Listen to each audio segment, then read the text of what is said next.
Hello and welcome to Verified First's exclusive series, Sales Bites, where we bring in sales experts to discuss current challenges and provide actionable solutions to sales professionals at every level. In today's episode, we'll hear from Wedge HR's CEO, Matt Baxter, about how to understand and use your position with customers to create win-win situations. Let's get started. Matt, thanks so much for joining us today. Can you share with us a little bit about your experience in sales and maybe a bit about what your current role at Wedge HR looks like? Yeah, absolutely. And thank you so much for having me. My initial learning of sales was door to door knocking to try to mow people's lawns when I was in middle school and high school. So I literally had the door to door sales. That evolved to be, obviously now we're in the HR industry, and Wedge is a video interviewing platform. So we sell directly to HR departments. We also do a lot of channel partner sales as well too. So we learned pretty early on some hiccups or barriers that we had of selling our product to HR departments, which is really fascinating. Things like budgets, things like, hey, it doesn't integrate with our technology, things like we don't know where it fits in our system. So that really caused us early on to have to start asking a lot more questions throughout the hiring, throughout the sales process when we're trying to sell to HR and hiring departments as well too. So my role at Wedge obviously is to set the vision, hire great people, and then I work a lot with partnerships as well too, which has been an absolute blast. Awesome. Yeah, thank you so much for giving that context around it.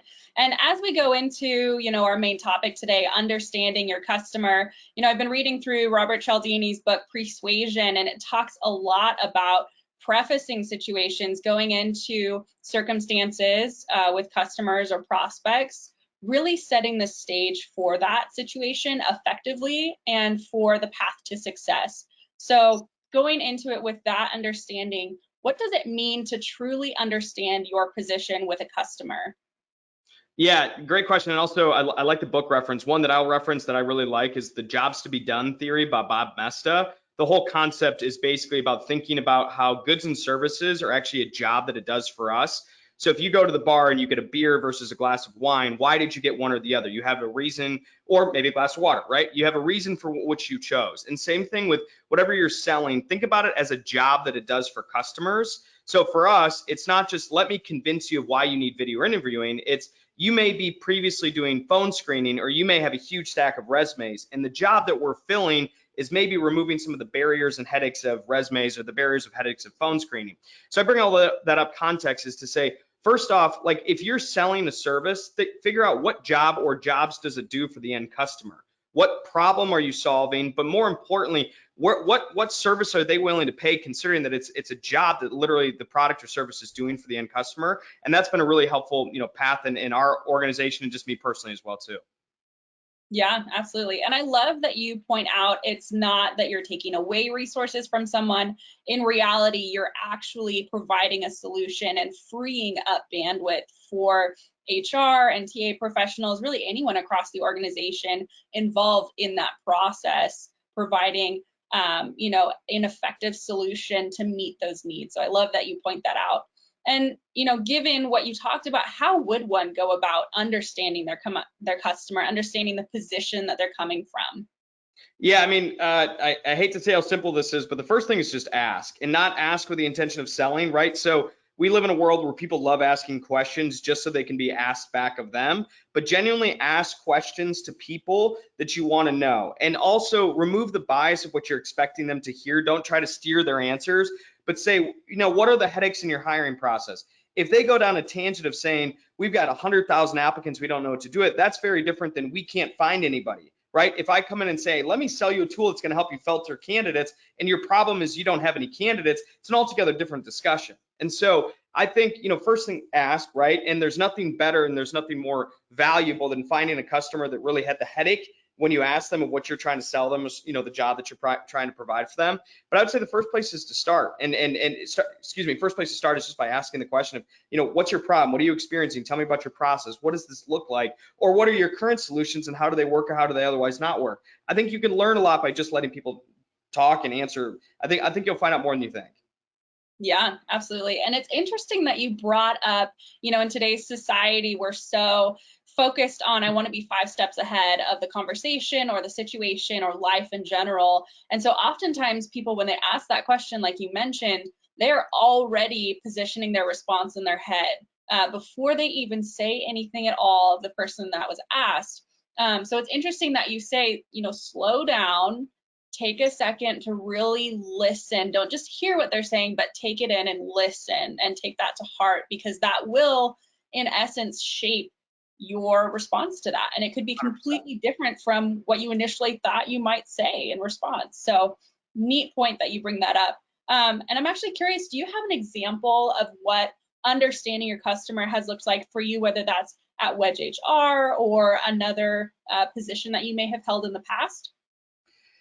Yeah, so I think there's a couple ways to go about understanding that, and there's a couple, I mean, certainly a few examples that we've seen. I think the first thing is, straight up asking, and then maybe you can provide a couple examples of what you may hear. So, for example, we may, on a sales call, right, we are trying to get somewhere, we're trying to see if we can service them, but at the same time, we're trying to learn. But you could say, we hear from customers similar to you, the problems may be we can't find candidates, we have too many resumes that aren't qualified, our process is really complex, or it's very outdated, right? So when you listen to those four things, you can kind of understand how you're going to go about steering the discussion. Or you may altogether say, hey, look, we may not be able to help you right now, but here's where we can point you. Here's how we know, who you can help. And that's been, quite frankly, that's not a specific example, but an evolution of our hiring process. I've learned, 4 years ago, I walked in the door and say, let me sell you this so that you want it and I know you want it. And that doesn't really get that far very quickly. I've learned that lesson time and time again and still make that mistake. But where you actually come in and say, if you're willing, will you tell me a little bit about your process so I can better understand it? Let them provide, and usually they're going to get a nugget of wisdom. You're going to get a nugget of wisdom out of them that you're going to be like, all right, time to hammer that point home, because that's actually how we can help.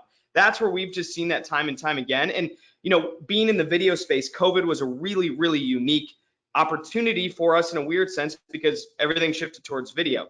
So we had, supply chain, we had healthcare companies approaching us saying, we need to hire people as fast as we possibly can, and how can you help us do that? So that pitch is very different than, we're trying to hire, the very, very, very best well-spoken individual in this certain, whatever it may be. Listening to what their needs are, I think, really helps you kind of double down on whether you can actually service them and help them or not.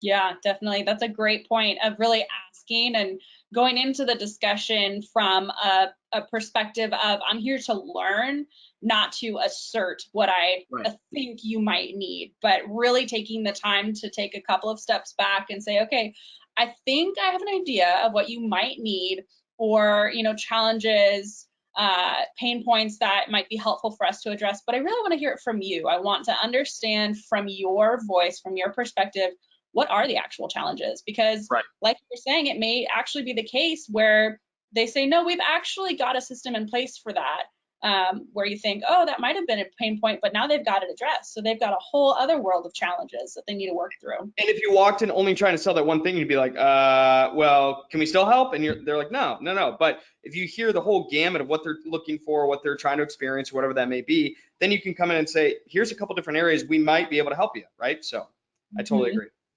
Yeah. And how does research overall tie into understanding your customer and the processes and the space that they work in? I mean, does it tie in at all? Do you think artificial intelligence and understanding just different positions within the space and utilizing research that may have already been done, do you feel like that is helpful in this process of more, from a wholesome perspective, understanding your customer? The understanding the customer part of that is key, because there's so obviously you guys are in the same space. We work in the people industry, right? So there's research on anything, right? Good, bad, ugly. There's research to prove any point that you want. And the other interesting part is occasionally, and I don't want to overly generalize this, but occasionally walking into an HR department and saying, you guys are out of date, you need technology, let's fix it, typically warrants some emotional response of saying, you're not going to tell us how to run our process, right? Occasionally that happens. And so I think the research comes down to the same, kind of what we've been talking about, not to harp on this, but what is your actual problem you're trying to solve? And then let's figure out, is there potentially justifiable solutions that we can actually back? So prime example, with the pandemic, when things first broke out, the companies that were hiring needed people like the next day. So for us to come in and say, here's a very detailed analysis that's going to take you 3 months to figure out the right person to hire, probably wasn't going to be that helpful. But the case studies that we have done that comes out and say, we can reduce your time to fill from here to here, that's research that all of a sudden that client and that organization is going to have. Not that you should have, oh, well, if you're this, you're this, you're this, we're going to be a chameleon and play the part. No, no, no. But to say, if we actually understand what your issue is, I can probably have a conversation around, well, we might not help here, but if you're struggling to get people in the door in 90 days, we can bring that down to 30 days, for example, hypothetically. So that's where I think there's absolute ton of, further research to be done, and that's where we're spending a lot of time as well. The other piece to that, and there's an interesting study that came out that talked about basically 50% of hires don't generate the ROI that the organization had invested into that person, right? So basically, no matter what money you spent on the process of hiring, flip of a coin, it was going to be a good hire or not, right? Which then all of a sudden says, that's not a good statistic. So then is the argument, either we spend more money, the argument is, do we readjust the way we're thinking about what spend we're doing, or do we choose to hire fast and fire fast, right? And that's a very difficult conversation for most people to have, but you got to pick which path you want to go down. Both have justifiable reasons, both have tough decisions to make, but that's some of the research that also it's interesting to take on the industry to say, some people don't want to hear that, and it's fascinating to see how that's starting to pan out.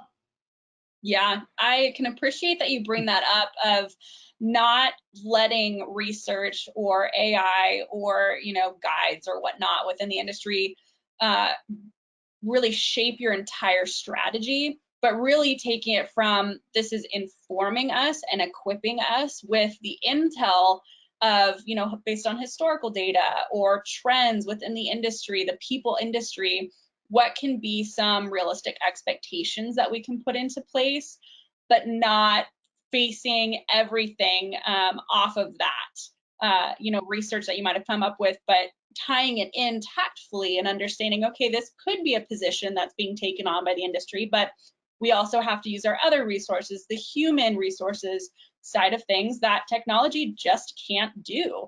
The listening piece, which you said, you can't have AI come in and listen to a conversation and come up with all of the possible solutions, because it's not a human and it doesn't understand what challenges are being faced and how to effectively work them and solve them. So very interesting that you tied that in there. Well, it looks like we are at the end of our time for today's episode of Sales Bites. Thank you so much again, Matt, for joining us. You truly brought some valuable insights to the table. For those watching, thank you for tuning in, and we look forward to seeing you next time.